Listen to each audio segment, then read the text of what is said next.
السلام علیکم دوستانو، زه یم ستاسو ورور زعفران صدقي، یو ځل بیا ستاسو په خدمت کې له یوې نوې ویډیو سره. دوستانو، په دې ویډیو کې تاسو ته ښودل کېږي چې تاسې 20 دانې شمسیان دي، یعنې 2 چوکاټه دي. که چېرته تاسې د کور لپاره استفاده ځینې نه اخلئ، نو هغه دواړه چوکاټه باید سره یو کړئ، یعنې مثبت له مثبت سره ولګوئ، منفي له منفي سره ولګوئ د دواړو چوکاټو. نو تاسې ولټیج به تر 400 راسي. بیا که تاسې کوم انورټر یا مالي درته ږدي، هغه به 220 صاف برق درکوي او امپیر به یې پوره وي. که چېرته تاسې د سمرسیبل له انورټر دغه رقم ته کار واخلئ د کور لپاره، چې 20 دانې شمسیان دي، یو له بل سره وصل سوي دي او هغه 200 ولټ برق راغلی یا 800 ولټ برق راغلی، هغه بېرته تاسې په 220 باندې اړولی. نو هغه 220 برق خو تاسې ته درکوي، خو امپیر یې د غوره نه وي، یعنې د غوره زیات کار نه کوي. دا اوس 20 دانې شمسیان دي، 15 کیلو واټه دي.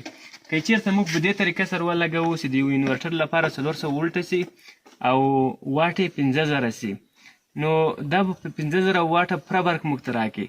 او که چېرته موږ دا رقم ته ولګوو لکه څه رقم سمرسیبل ته لګېدلی دي او په انورټ کې موږ د کوم آوټپوټ برق چې د هغه 220 ته واړوو، نو وروی موږ ته بیا کیلو واټ چې د هغه کم راکوي، یعنې برق کم راکوي.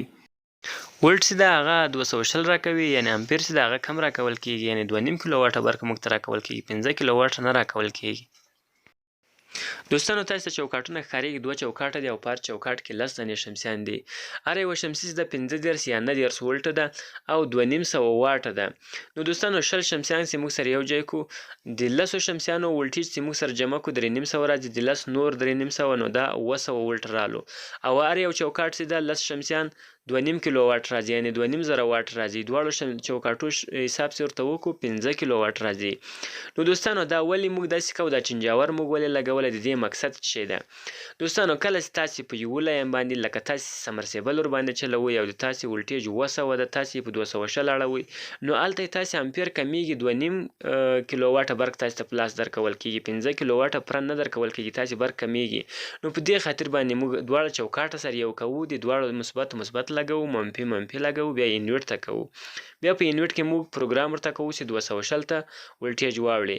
له هغه وروسته څخه موږ ته دغه کوم چې د موږ 15 کیلو واټه برق ته ټول په لاس راکول کېږي، یعنې د موږ ولټیج 220 رالو او امپیر چې ده 15 کیلو واټ رالو.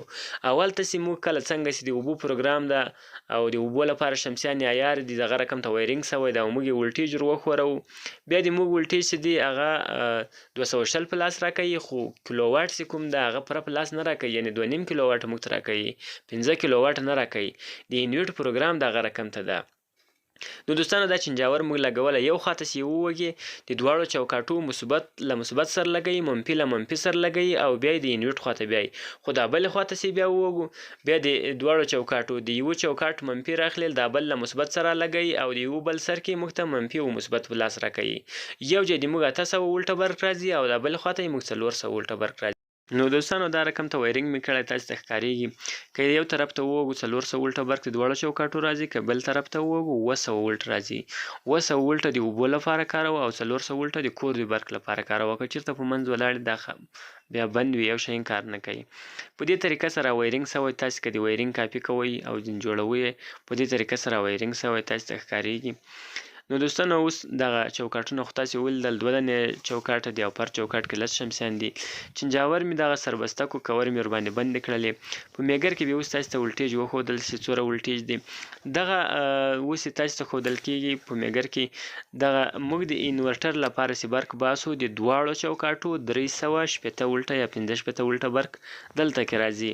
هغه د دواړو چوکاټو د 15 کیلو واټه د 360 ولټه ډي سي برق د مړ برق بیا انورټر ته ورځي، بیا یې هغه په ژوندي اړوي، بیا د کور لپاره استفاده کېږي.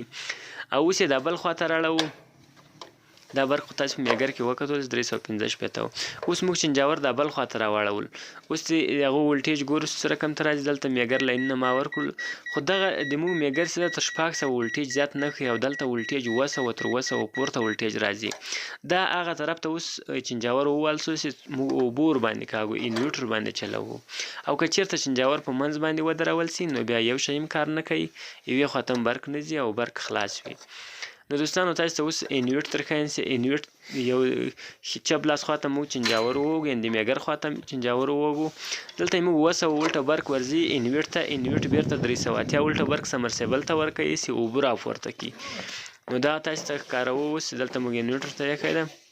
دلته به انویټ سټارټ وي. دا د انویټ سټارټ ته اوس به موږ تاسو ته ولټیج وښیو. تاسو ته ښکارېږي 202 ولټه برق راځي. 202 ولټه برق اوس راځي.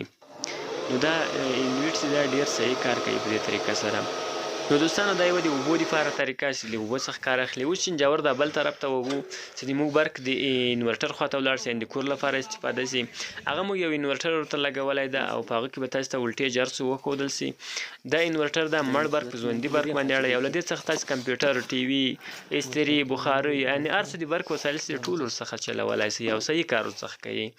دوستانو دا موږ ډي سي برق دی، مړ برق را روان ده، 362 ولټه برق ده او دا بل طرف ته چې تاسو ته ښکارېږي اوس موږ میګر ورتاړو د ژوندي برق طرف ته. دلته اوس موږ ژوندی برق وروسته له انورټر څخه برق وځي. دوستانو کوم ویډیو خوښه سوې چینل سبسکرایب کړئ، ویډیو لایک کړئ. الله مو مل شه.